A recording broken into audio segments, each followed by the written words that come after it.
Pemirsa, seorang anggota Satgas Brimob menembak prajurit TNI dari Kodim 1715 Yahukimo di Polsek Kota Jalan Pemukiman Jalur 1 Distrik DKI Kabupaten Yahukimo, Papua. Diduga penembakan terjadi saat anggota TNI terlibat salah paham dengan warga di sebuah warung. Kemudian warga melaporkan kejadian ke Polsek DKI dan petugas yang berada di Polsek DKI datang dan berusaha melerai perselisihan tersebut. Namun malamnya diduga rekan-rekan dan keluarga anggota TNI yang terlibat cekcok dengan warga di warung tersebut mendatangi Polsek dan terjadi cekcok hingga terjadi penembakan salah satu anggota TNI yang mengakibatkan anggota TNI terluka di bagian paha.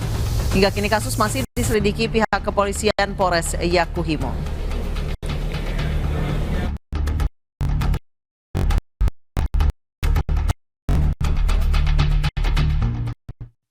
Dan untuk membahas terkait peristiwa penembakan tersebut, kami sudah terhubung dengan Brigjen TNI Jo Sembiring dan Rem 172 Prajawira Yakti. Selamat malam, Pak Jo.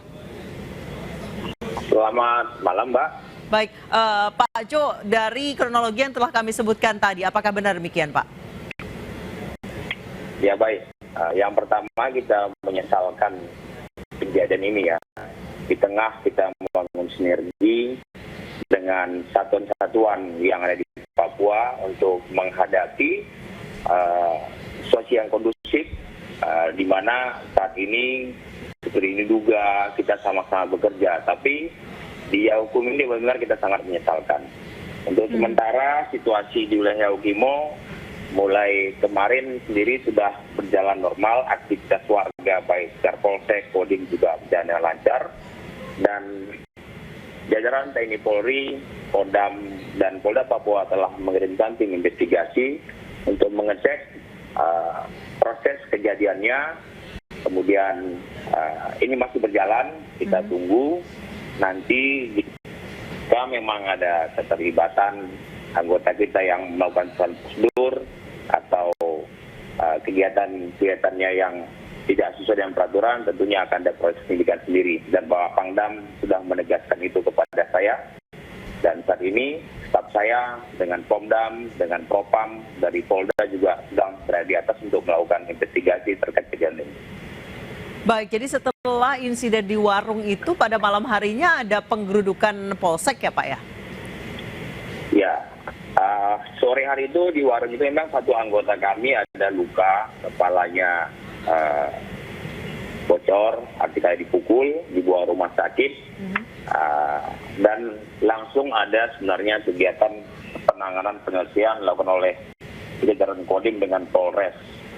Itu memang ada keluarga dari anggota ini yang sedikit keras tidak menerima kejadian saudaranya dipukul. Baik. Inilah. Berarti penembakan ini terjadi pada malam harinya ya, Pak ya? Ya, malam harinya beberapa prajurit kita disinyalir, ini masih kita dalami. Baik. Siapa yang memprovokasi sebagai masih dalami, Mbak. Ada memang mendatangi Polsek dari cekcok, dan penembakan. Itu yang terjadi, Mbak. Baik. Terima kasih Brigjen TNI Jo Sembiring dan Rem 172 Prajawira Yakti telah bergabung bersama kami di Newsroom.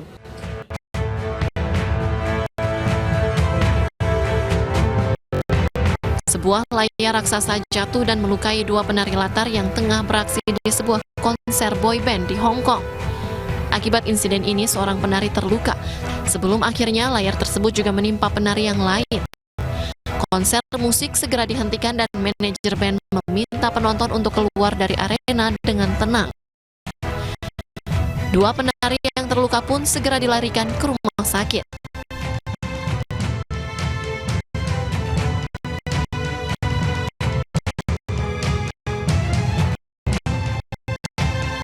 Seorang pengendara motor diberhentikan paksa oleh segerombolan debt collector di kawasan Kelapa Gading, Jakarta Utara. Aksi yang dilakukan oleh segerombolan mata elang ini berhasil direkam korban dan viral di media sosial.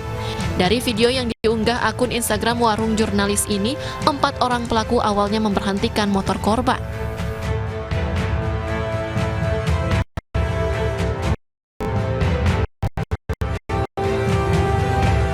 Ribuan pencari kerja padati job fair di salah satu pusat perbelanjaan yang digelar di Dinas Ketenagakerjaan Kabupaten Bandung, Jawa Barat.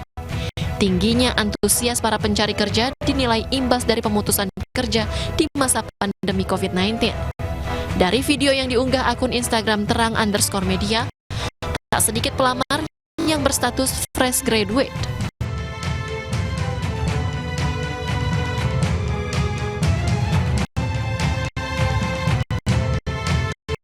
Sebuah video aksi pencopetan di angkot kota Medan viral di media sosial.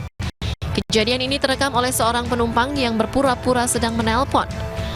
Dalam unggahan akun Instagram official Jakarta Info, lelaki merogoh-rogoh tas milik penumpang perempuan yang duduk di depannya. Tas besar yang digunakan sebagai alat untuk menutup tangannya yang sedang beraksi mengambil barang dari dalam tas ibu-ibu di sampingnya. Belum diketahui lebih lanjut terkait peristiwa ini, namun video tersebut mengundang banyak komentar netizen.